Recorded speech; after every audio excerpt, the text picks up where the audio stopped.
So it was in the summer of 2000 that we moved to Cairo. And Kristen, our daughter, became a sophomore in high school. And we lived in a suburb south of Cairo. And of course, we had no vehicle. So we were dependent upon taxis. And they were relatively inexpensive. And there was a taxi stand right by our apartment, which made it really convenient. There were 4 or 5 guys that were there at that taxi stand. And that was kind of their place. And the head of that was a man I'm going to call M-1. Now, M-1 was a very pious man, and we were sometimes, if he was the driver that was next to take a ride, we would wait for him to finish praying. He had his carpet out by his car, and he would pray. Very devout man, a real gentleman, and very warm-hearted, just a kind man.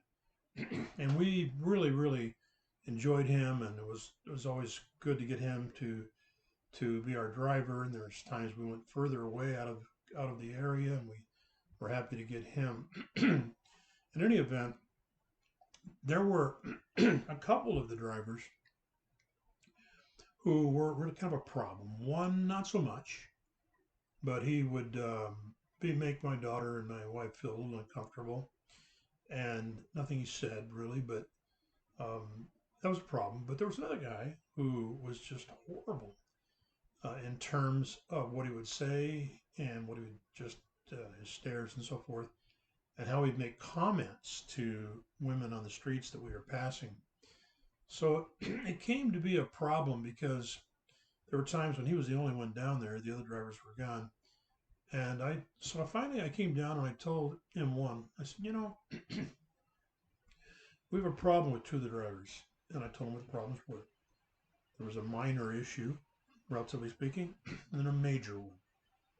And I said, I need you to decide. You tell me what I should do.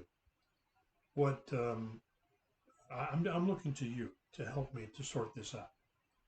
And he said, sir, leave it with me. I said, okay.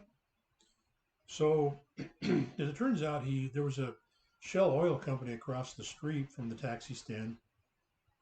There was a gentleman there who actually was the lead guy, but he was no longer working at the taxi stand because he'd gotten a really good job as a steady driver for employees of the Shell Oil Company. Said, I will submit this to him. I said, okay. So he got back to me like the next day I came down and there he was. And he said, okay, we have solved this. And the one guy, we don't believe that his character and behavior does not represent who we are as a people and as drivers. And so we've told him he can't be here anymore. I said, really? I said, well, I don't want him to lose a job. I just want him to behave. And he goes, no, he's okay, but he's not going to be in our stand. He'll be in another stand. So, okay. As for the second one, he's here and he has something to say to you. So this poor guy, he was a younger guy, and he was, it was not blatant. It was just bothersome. And he apologized and he said he was sorry. It would never happen again. And he was thankful for a second chance. And they said if I didn't accept his apology, they would remove him from that taxi stand. And I said, well, do you want him here? He goes, yes, but you decide. I said, well, by all means, I forgive him. And I'm sure my wife and daughter will. So please let him keep his job here. So he stayed. Within a day or two, came down with Connie and Chris, and he was there, and he was just so apologetic. And they said, it's okay, we forgive you, no problem. And then over the next week or two, he was apologizing every single time I went down there.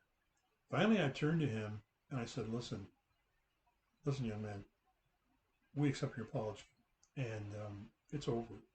And we are very willing to go forward and not hold this against you. So you don't need to apologize anymore. Please don't. And he says, oh, thank you, sir. And it never got mentioned again for the months that followed that we were still there. So that was my experience with M1. Part of that, we had some good talks as well. He knew why we were there. In fact, he and others in the taxi stand called me Baba, which means father. because of that's what they call the priests, the pastors in the Orthodox Church, the Coptic Church. And even though I explained, well, I'm not a father in that sense, but just call me pastor if you want to call me anything.